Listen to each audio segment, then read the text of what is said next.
Okay, so finally, Crunchyroll just released the new series of RWBY, episodes 1 through 3 apparently, and an hour and 6 minutes long, or basically an hour long. That's weird. That doesn't make any sense. How can 3 episodes equal to 1 hour? Anyways, well, I'm really pretty excited. The new animations and stuff like that, the new style. Also, this should be a bit more about Weiss, I presume, since because of the side series. I wonder how canon it's going to be. Anyways, I'll meet you guys at the end of this one, and yeah.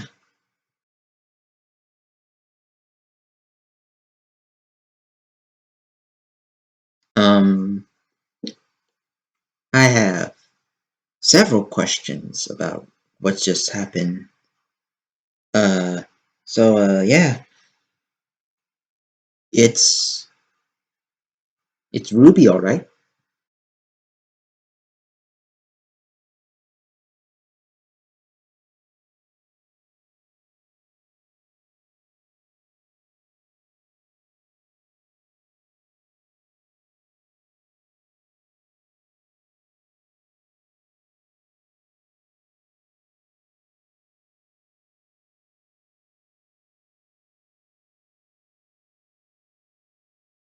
Hello, everybody. My name is Sun Paul, and by the first few for the first few minutes or seconds, depending on how you look at it, I think it's basically like around a minute. By the introduction, I just basically finished watching Ruby Ice Queendom. Yeah, and my honest opinion, it is a really good series, but there were a lot of problems for me personally. But I am not going to go too deep into that. You might need to watch it for yourself, and I don't want to like as much as I want to say my opinions, and again there are opinions, I do not want to say them outright because I know how the fandom can be sometimes, so I'm not exactly going to say that. But again, this review and my thoughts will contain spoilers, although this time is going to be very minor spoilers compared to my review for like Marika's Ladybug, which is going to be later down the line actually. Yeah, I'm planning to do a review for that series. But for now, we're doing Ice Queendom one episodes 1 to 3. Minor spoilers because for one thing, I there's nothing really much to say that will count for major spoilers. If you watch the original series, you would know basically everything about the series already. Even with the added stuff they put it in, it's still the same story, still the same story beats for the most parts, and characters are basically almost the same. So I'm going to talk about just two things, which is the differences in characters, in the personalities, and the difference between each difference in the story structure in the episodes in the new series compared to the old series. But if you do not want to get spoiled, because this is minor spoilers, not major spoilers, just minor spoilers, I'm only going to be touching upon them just a tiny bit. But again, you want to watch the series for yourself, I have a link down in the description below for you guys to actually watch episodes 1 and 3. Hopefully Crunchyroll doesn't take that down yet because by the time I'm recording this, it's still up. So yeah, I'm gonna give you a few seconds to let you guys watch the video and hop off the video as well. And of course come back for my opinion, of course. I'm just gonna wait for a few seconds.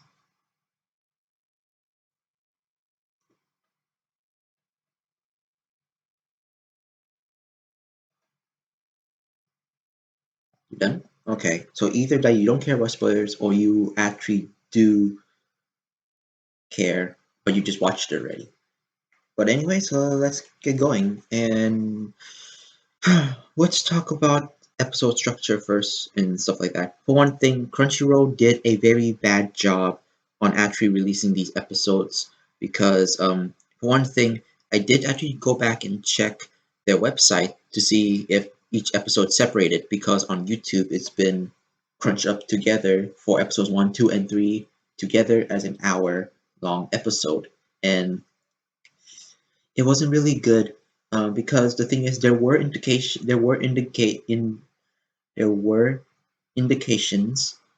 where you can tell that it could be the next episode because they have the RWBY logo on basically the right side first to tell you it's ending, and left side to basically let you know that the next episode starting. However, they didn't label it as such, and it feels like it's just a small ad break, like an ad is supposed to be there. And mind you, episode 1 is about 11 to 15 minutes long, and they don't have a they don't have a intro theme or introduction scene, so they don't have that, which is strange for this type of series. But I just okay, Crunchyroll, just or Rooster Teeth, whoever's idea is this is that's okay.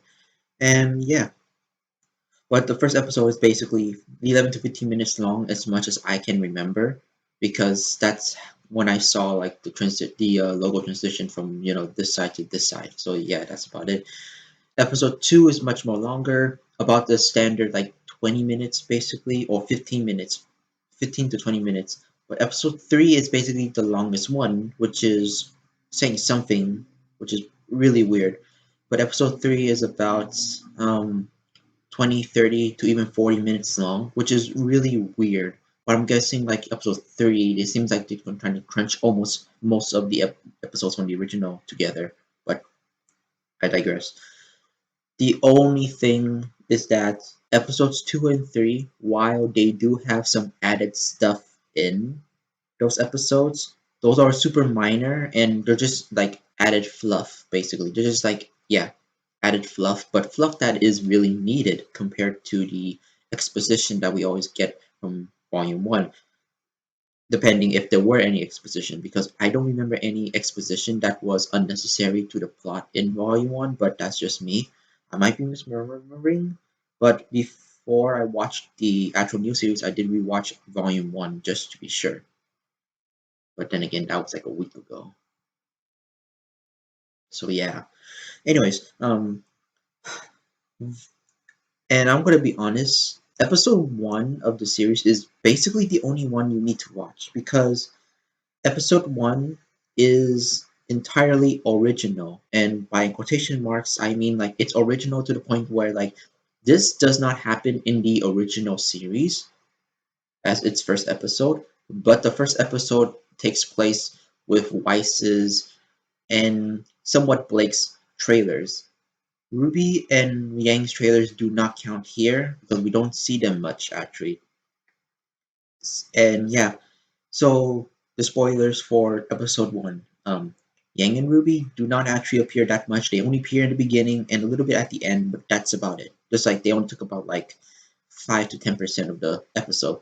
Weiss took up most of the episode, of course, mostly about like 40, like basically like 45 or 60% of the episode, while Blake gets the rest.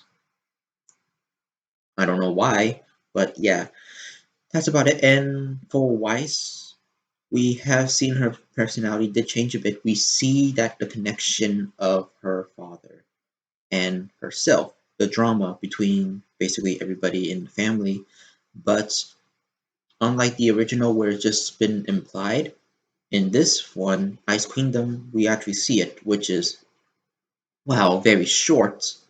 At least it's good to see it and not being implied. But it's a really good, it's a very good episode with the fight scene actually being very, very good. Just the one thing for me, remember, each episode's been animated by the same team that made the Fate series or any other Type Moon series. And you would and their fight scenes, while are actually really good, they are actually a bit slow, which I'm actually okay, which is okay for me. Except for RWBY, you realize that in Volume 1, while even though it doesn't look like they're doing anything like quick, like they are in the future in the original series, Volume 1 has edits where it makes it look fast, and actions that they can do are fast as well. In this one, however, it's fast to the point it feels slow, and it is an actual like weird thing for me to say, but that's how I feel. Like you can see these like fast feeling movements. However, how it's animated is pretty slow, which is weird to say the least. And honestly, if you can compare this to any of other, if you compare this to any of the other Fate fights, this is the least polished fights that I actually seen. And this is also continuing to episode 2, where that fight seems has the same problem. Episode 3 is the one where actually everything seems to be the same speed as in Fate. But honestly, that little decrease in quote unquote speed of the fight scene compared to what they made before is a little confusing to say the least, but of why the speed is like this, but kind of give it a pass in the first episode because first visual effects is very good. The indications of Weiss's powers is very good as well.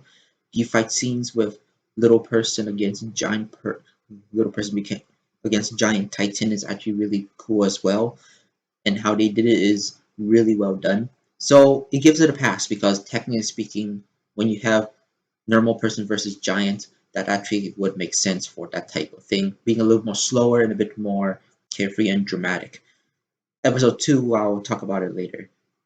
But comparing like speed from this one to other Fate properties, it's much more slower and much more it's much more slower and much more dramatic for dramatic tension purposes, not because it's of the for the fight itself or choreography. Choreography. I cannot really pronounce that word correctly, so forgive me when I say that. Yeah, that's about it. For Blake, however, Blake's story is just basically her with Adam and Adam trying to basically take over this train so he can get this material. I'm betting it's dust. And yeah, that's kind of about it. She basically just betrayed him like last second and is like, I'm looking for my own path, or like I'm walking on my own path. Adam refused to follow her and tells the other members of the White Fang to basically stand down, and that's about it. If you're wondering what Ruby and Yang are doing, Yang is getting ready to go to Beacon, and Ruby is just talking to the grave of her dead mom. Yeah. Finally, the name of Ruby's mother, Summer Rose, is actually now engraved on the stone itself, and we see the name on the grave. So that's actually pretty good compared to compare from the original series where she did do that, but it's just that we don't see the name. It was just implied that her name was Summer Rose. Thankfully, Summer Rose is a thing. That name is actually now.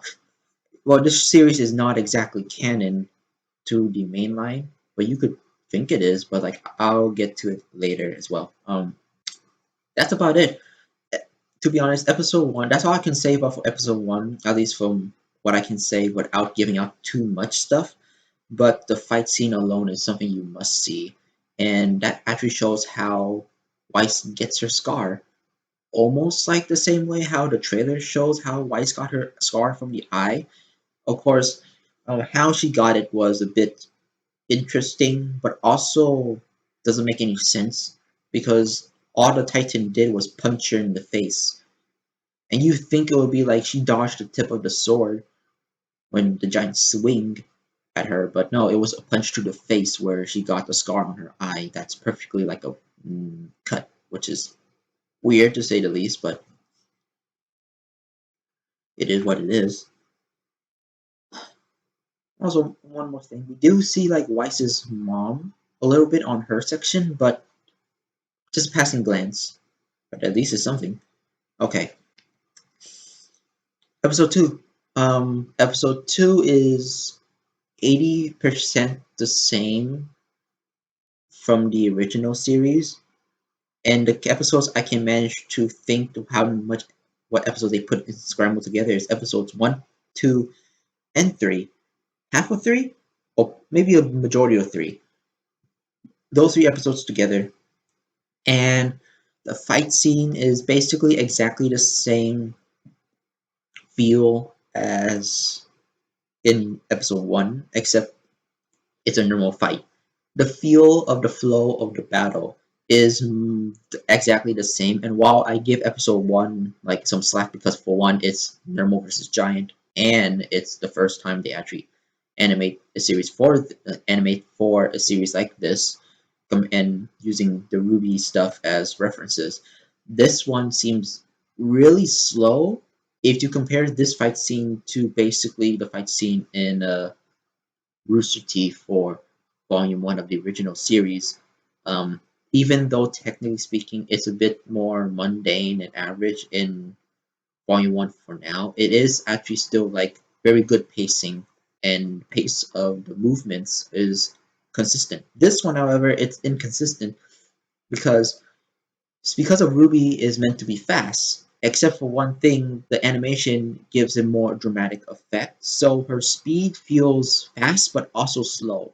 I'm feeling that they're trying to make you actually get some screenshot shots here, but like it really took me out of the mood of the fight. It's more of a spectacle to actually sit back and watch rather than a high octane action that you actually want to be in. So like, yeah, that's kind of for me.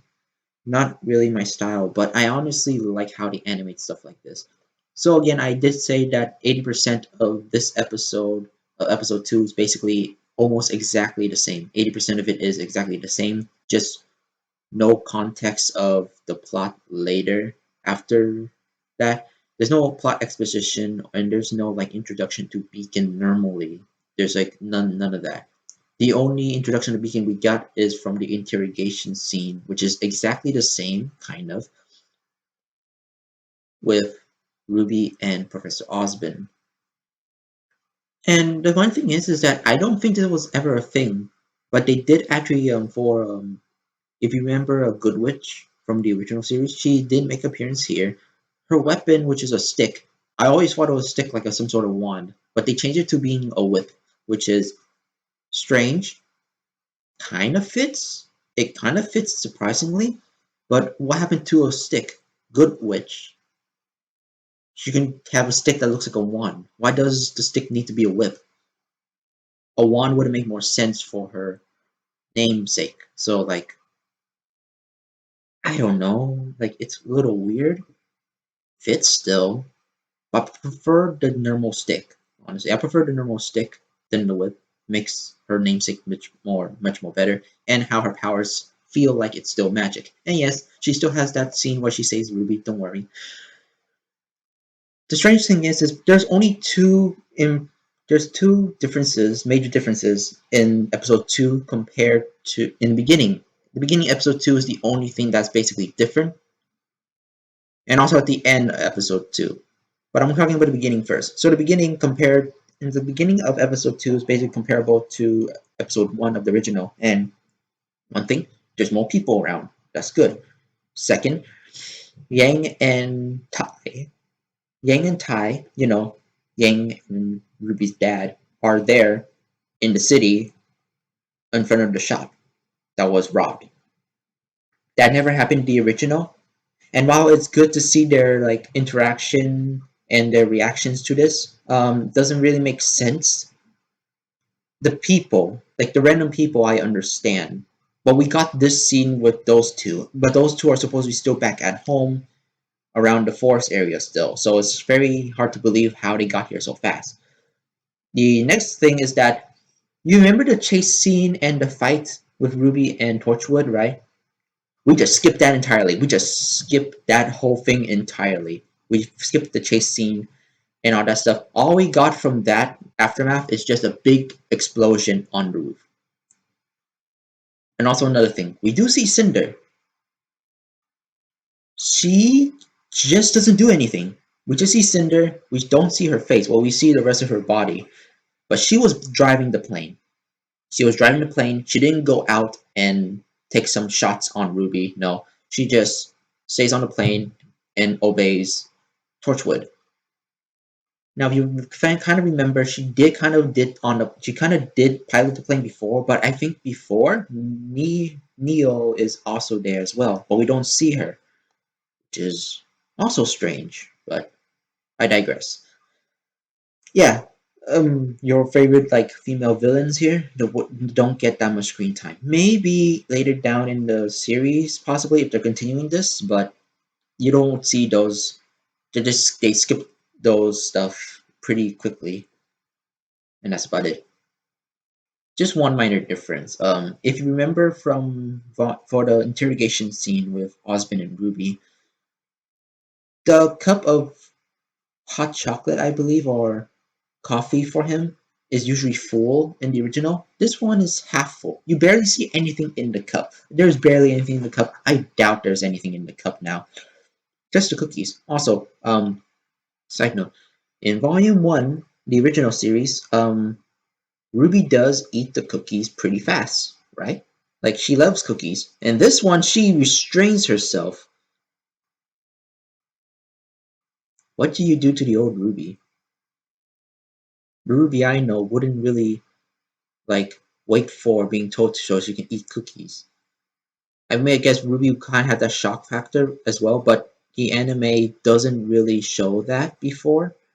Yeah, the anime doesn't actually show any shock value that Ruby got from meeting Osmond. She was just monotone, blank face, basically. While maybe in awe, it doesn't have that personality that was in the original. And the cookies. She didn't go for the cookies straight away. She just waited there. And that is not how Ruby would do. Ruby's a bit more childish, and that would fit her character even more, but this doesn't seem like it. But that's kind of the only difference. Actually, the only other difference is that, like, remember I said that Yang and Tai were basically always, they were just there in the beginning? Yeah, they were there, like, outside the interrogation room. They were outside there in the waiting room. They did meet Osmond before he actually walked on Ruby, but nothing much. Just that was just that little interaction that lasted for like at least a minute. So like that's about it. You don't get more. But everything else exactly the same. I think later, yeah, later down the line when you go to Beacon, we see the interaction with everybody else, and that especially with Jean, and we actually the newest thing is that we got to see Pyrrha. We see Pyrrha earlier than in the show before. However, there's a bit of a difference here, and let me talk about this. John John doesn't act John is much more different. He is much more of the average Joe now. He's not the lovable goofball, the lovable dork that we all know and love. He's now the average Joe, and being average is something that I guess makes sense, but they don't really do much for the average thing except make him average, which is sad, to be honest. I'm guessing they want to give more respect to Jean, but that kind of gives away most of his character and also character growth later in the series. He is still a bit of a klutz, but he seems to be taken a bit more seriously, as in like seriously, he won't be the laugh of the but he won't be the butt of the joke from the other characters. Just a normal person, like we don't want to think about you and stuff like that, which is weird. He could still be the laughing stock, and then he kind of have that like character growth of not being the laughing stock, proving himself and all that stuff. But yeah, a bit different. I do not want to talk about Pyrrha right now. Um, I have my own concerns about that character and how they actually wrote her. But like, let's go skip that part. Everything else in the episode is basically the same. Episode 3, honestly, what can I actually tell you? Episode 3 is exactly the same except for two things. One, we do have more Weiss, but that's about it. Everything else in the story that doesn't really affect much of the story. Two, most of the gags of the original series is gone. They actually cut those out to make it more streamlined, and I really miss those gags. Like, I don't really remember, but Ruby messing around in class is not a thing, if I remember correctly. The whole Team Ruby is not really all that together, basically. They just kind of like still in their own mindset. So like the little like high school feel to this whole school beacon is not there. At least to me. I might be misremembering, but remember, this whole thing is basically clumped up together. I would actually remember most of this. I would remember most of the episode if it was released one by one, not all clumped together. And that's how I view things. And because of this whole hour thing, I will actually be misremembering some stuff because honestly, it was been a long slog to actually watch this. Because for one thing, I already watched RWBY from volume one to recent, so I already kind of know the story.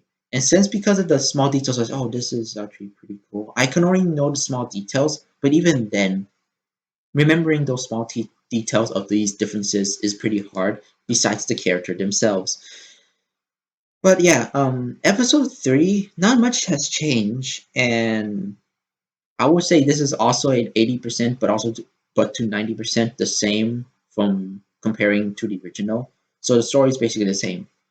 So basically, yeah, that's kind of what happens in each episode. And I know episodes two and three, I didn't go that far in, except like change saying the differences, and that's because again, episodes two and three is basically where they actually just start to retell the story of the original series. Episode one is basically the only one you need to watch, and that is actually saying something. Maybe in a bad way, but hopefully in a good way as well. Because if you like the first episode, you will actually continue watching the second and third just to see how it goes. But for me, all I think you should really watch is the first episode. Even though super short, it gets the point across, and I think I can accept episode one to be canon to the original series just a tiny bit. A tiny bit because personality for each character is super different from the original, and if I remember correctly, these changes in personalities, while I think would make the characters a tiny bit better, I don't think these were the original visions of the original creator of RWBY. I bet he'll be proud for the anime, the his series to become an anime. I'm betting he is proud of that, and I am proud too that finally we get the anime style version of RWBY. I am very happy about that. What I'm not happy about is basically the characters and how they changed them from the original. So let's talk about that. Okay, first off, we'll start with people who basically stayed the same. The main people. Let's see. First off, was go from the beginning. So we'll start from the beginning for people who aren't just basically normal. Weiss's father.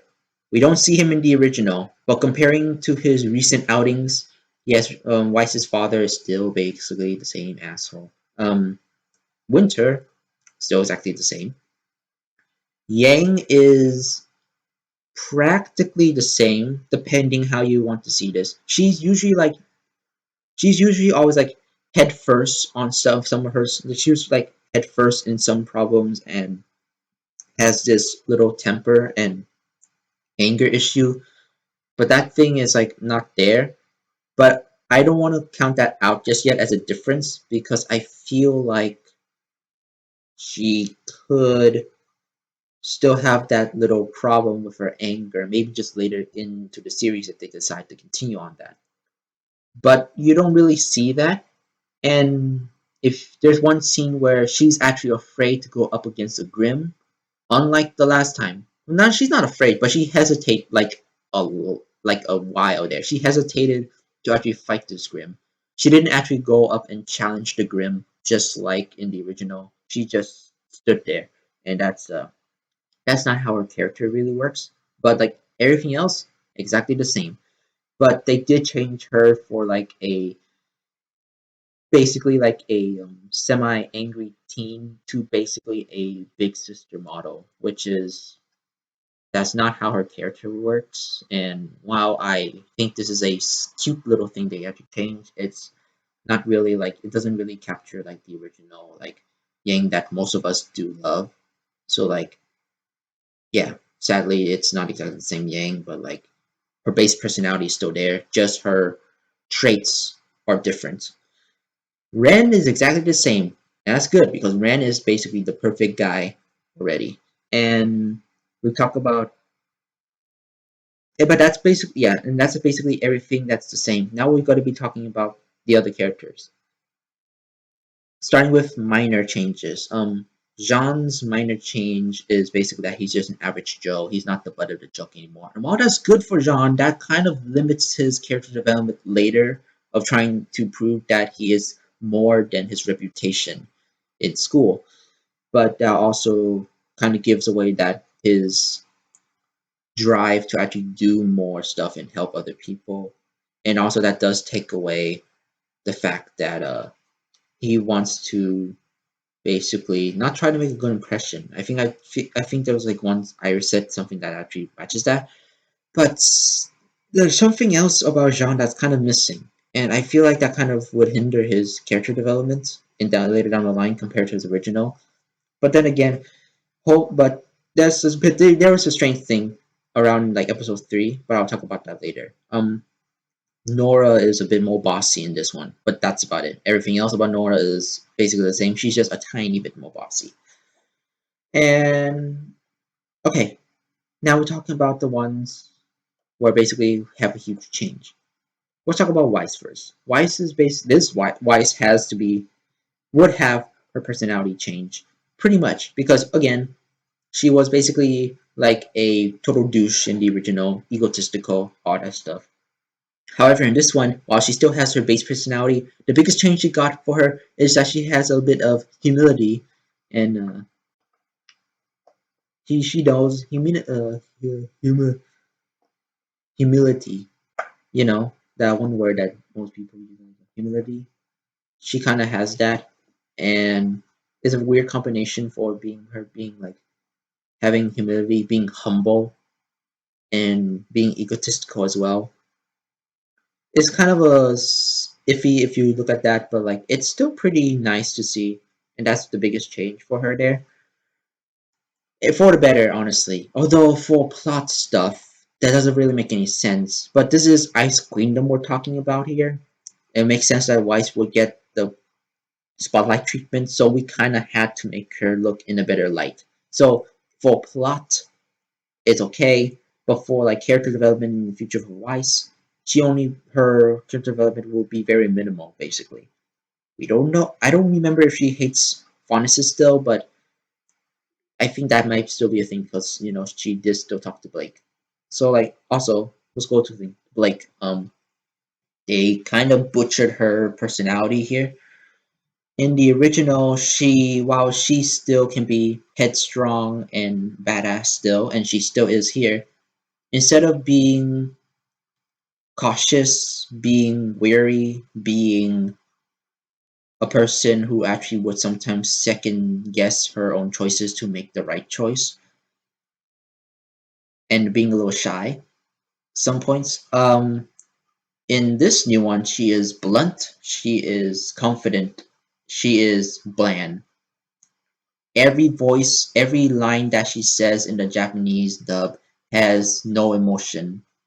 I don't know if that's almost for the mysterious effect, but like, yeah, not really a good thing.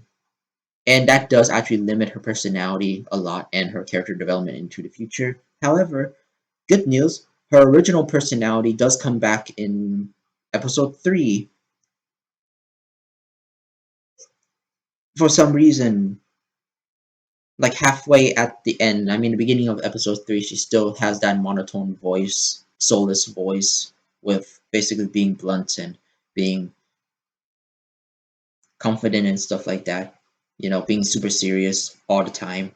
Not really her, but then like she kind of like lower her guard onto that, and then okay, then now we see the original personality. I guess that's a good like thing to do, except for one thing. For people who actually watched the series already, would actually think that Blake's personality here will either be good or bad for her own character. And I think a lot of people will say that they like this type of Blake because this is technically the same Blake that we saw from the original series from like after volume 6, I think.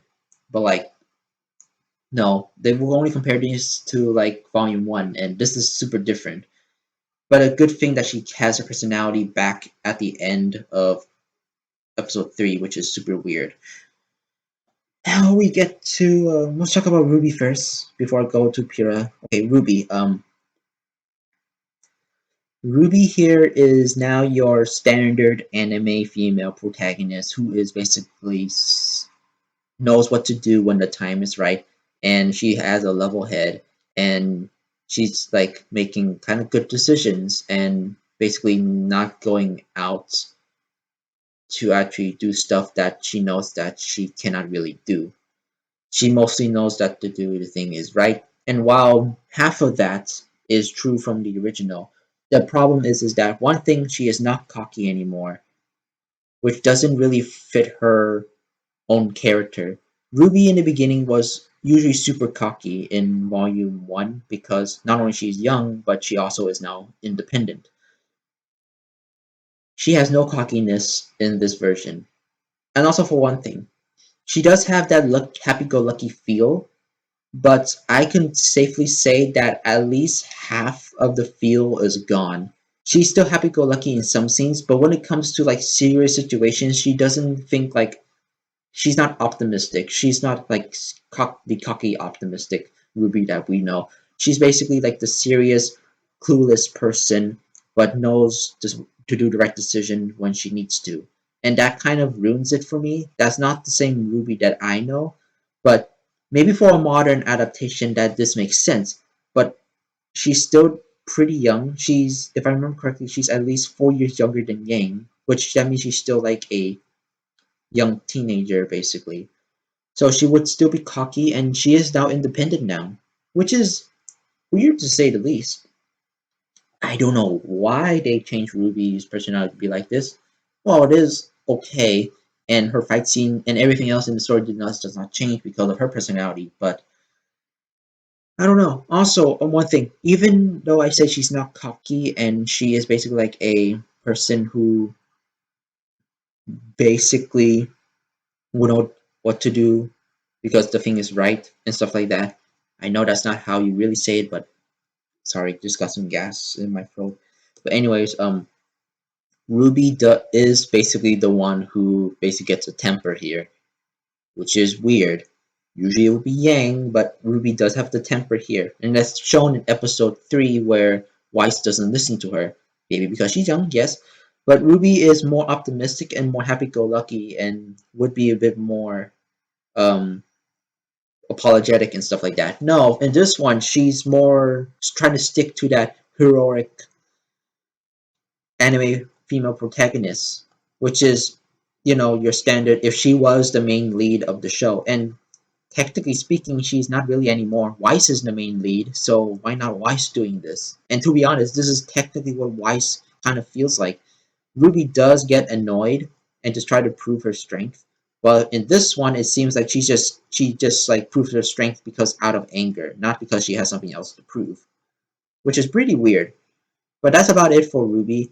She's basically about the same. Just we just lost her happy-go-lucky and cocky thing, which to be honest, her color palette should have been like a lighter color. Then should have been like pink and gray, not red and black, because it would actually make more sense for her to actually change her color because red and black doesn't actually fit her new personality anyway. So like, yeah.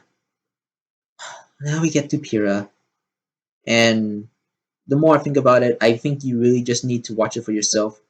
Besides of almost everything being the same, her actions towards Jean are creepy as hell. There's one line that she says in episode 3 when she finds John and saves him with those soulless eyes and a slight smile on her face. She says a line in a very soulless monotone voice. And it's creepy because we're seeing this in Jean's perspective, but in just a slight different angle. And Jean, I would recommend you to run right now because you shouldn't trust that face, honestly. I don't know why they did this. Is it just because these people feel like, oh, these two should be together? Because, it's kind of been hinted in Volume 3 and that stuff. So let's make it early. I hope that's not the case. Because, honestly, this has been, like, forced upon. And it feels like Jean has no like, plans to be in the middle of this, but, like, yeah. But, anyway, Pyrrha doesn't really act this way later in the series, but this is like one moment where it's like this doesn't seem like Pyrrha at all. Is this like some sort of gag? It does not feel like a gag. It just comes out as creepy, and she doesn't seem like a very good person to actually be with. I just hope that this wasn't their original intent if if they decide Pyrrha to stay alive in the main series, because if they go for this one, I do not know how would this actually work. And yeah, that's basically it for everybody's different personalities. But don't worry, all those personalities will just go away because honestly, almost everybody has their exact same personality from the original series at the end of episode 3. What is consistency? Okay. But yeah, that's kind of about it for the differences of the summary and differences of my review for basically the episodes and basically the comparisons of the characters in this series compared to the original. I know most of these are all my opinions, so yeah, you guys don't need to agree on me on this. This is how I feel, and if I'm wrong, then I'm wrong. I would accept that. But again, these are my opinions, and opinions cannot be right or wrong. Opinions are opinions, and while they can be changed, it doesn't mean that they're a fact. Okay, my opinions don't really reflect how the series is basically, or the characters in the series. But yeah, that's how I feel. But so let's get into basically how I would rate this. The series as a whole is very good. It is just it is basically just enough for you to watch for the animation alone. Story wise, even though the story is basically almost the same, they do added some extra fluff, and that fluff is character interaction, which is super great and is very needed. However, they traded that for basically important context for uh, each episode to know the bigger story. They kind of sacrifice that for these character interactions, which is okay at best. But still, if you just watch for the animation alone, it's just worth your while. If you are basically a new fan of RWBY and you want to watch RWBY, you can watch this to get yourself caught up because technically speaking, this series is just RWBY in a nutshell, but with extra wise. Um, and for people who actually watched the series already, you guys can just watch this for the animation, but I would really recommend you guys to just only watch episode 1 because that is basically the only difference. And basically, it's just an extended trailer basically for Weiss and technically Blake. But yeah, episodes 2 and 3 are basically exactly the same as the original series, just with more character interactions, but with less plot points to understand the whole plot, basically. But yeah, that's about it. I really love this series, and I still continue watching this for the animation? Yes, but for me, animation isn't really the strong thing that I always look in for a series. If the animation is well done enough, I will listen to the story. I'm actually in for the story. Since the animation is good enough, but I already know the story for Volume 1, what's the point of actually continue watching this? Animation, yes, but again, for me, I'm not a really that big on animation. If the animation is decent enough, I only will listen to the story. Sadly, I will not actually be watching the rest of the series for Ice Queendom because even though there's some slight differences, the story beats are exactly the same. Like I actually kind of said how similar episodes 2 and 3 are to the original volume. So, yeah. So I won't. So for returning fans of the series, if you don't remember Volume 1, I'll let you. I want you. I would recommend you guys to watch the whole thing again if you do not remember Volume 1 for this series. But if you do, just watch Episode 1. That's all I'm going to say. Just watch Episode 1. It's the only episode you really need to watch because it's the only one that's different from the main timeline for the original series. And even then, that's a little different because Weiss's personality is basically different there. Yeah, that's about it. Oh yeah, one other thing I forgot to mention. Weiss's brother. Don't worry, he's less of an asshole. He's still an asshole, but just less of it. That's actually still pretty good. We do see Penny, but Penny doesn't have that much screen time. She appeared at almost basically the end of the episode, so we're gonna leave her out for now and just assume that she's exactly the same, hopefully. But anyways, yeah. Um, Now the series as a whole, I'll say very good. I do recommend it to newer fans of series who just want to get into RWBY. If you want to get into the RWBY fandom, watch this series. And if you feel interested of this, go watch the original series. This series is super good for animation alone. And while the 3D animation of the original is dated, I would still want you to watch that for the story alone so you get more details on it and more better character development and character bonding. Because in this one, the character bonding is super rushed and all that stuff.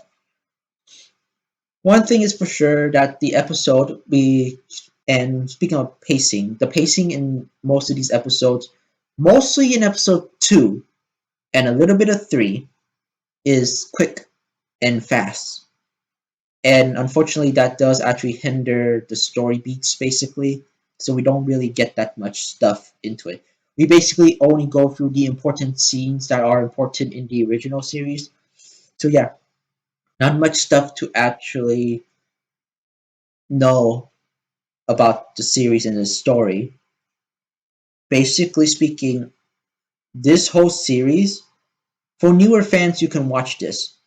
However, the series feels like you have to watch the original in order to get the full grasp of what's going on in this series, which is weird because it's good for new people, but it's also trying to aim for the older audience, hoping that you already know Volume 1 before you actually go into the series for just a little bit of the plot relevancy. Because those plot relevant plot points that are technically just filler and exposition are super important in Volume 1. Without that in this one, it's a bit more confusing for newer viewers, but at least for you newer viewers, it's basically still RWBY in a nutshell. Very hard to explain, very hard to actually make word of this and how to describe something like this, but yeah, that's about it. I still would recommend to this for people who are big fans of RWBY or just, other stuff. So again, I will only recommend this series to basically newer people and people who don't remember Volume 1. If you guys are returning fans and you already know what happened in Volume 1, I would recommend only Episode 1, but if you are into animation, I do recommend the whole series. But I only recommend Episode 1 to watch because it's the only thing that is different from the original series. So how would I rank each episode then? It's hard to tell because each of them is just in grading quality. Unfortunately, shorter is better. And since episode 1 is the quote unquote most quote unquote original, it gets a 9.5 out of 10 for me. I love it. It's just that Blake was the thing that was holding back everything because the personality was super jarring, basically. Um, Episode 2, while longer, it has the same sickness of like this could have been the same first episode, basically. It feels like they kind of rushed episode 2 a tiny bit. So episode 2 kind of has a 7 out of 10 for me. Still a really good episode. I would watch it again just for the scenes alone, but yeah, um, pretty just like above average basically. Um, Episode 3 is the next best one. While it's super long and it does drag out a little bit, I would say because of everything, it does have a better pace a tiny bit, but that is because it's super long and kind of a bit longer or just as long as the original episode. But because of that, it kind of balances everything out. So 8 out of 10 basically. So yeah, that's about it. Will I continue watching the series? No. Well, yes and no. Yes is because for the animation. No is because the story is exactly the same, and even with the small changes, if there's not enough of significant change to the story for this series, I might just not watch it because I kind of know what happened in Volume 1 anyway. So yeah, well, that's it for the review and my comparisons for basically the original and this series. So yeah, so please, if you are so yeah, please, you guys can still watch Ice Queendom. I am not stopping you, but for me personally, while I do love it, it's just it's not exactly like a thing for me to continue watching because again, story is exactly the same. Story does not change for the bit, and even with the added wise stuff, that's only 10% more wise. So everybody else still has that same quote unquote screen time, except for Ruby and Yang. We kind of push those characters to the side just a tiny bit. But yeah. But I'll just say for one thing, Yang's design is a bit more proportionate, but they made her just a tiny bit bigger in some areas. And no, not like that. Okay, maybe something like that. But she has more hair. Do you guys realize that Yang has more hair in this series compared to the original? Which is weird, but meh, I don't know. Also, their faces. Just one little thing left. Their faces are really weird. They're trying to replicate the 3D models and trying to have their fate. Remember, these people made the Fate series, so they're trying to blend their Fate design for their faces and the 3D model faces. While they did a good job for some of them, RWBY seems to be the most out of place here. But that's just my opinion. Anyways, that's it. Again, that's it for the review. I'm Sun Po, and I hope you enjoy the rest of Ice Queendom.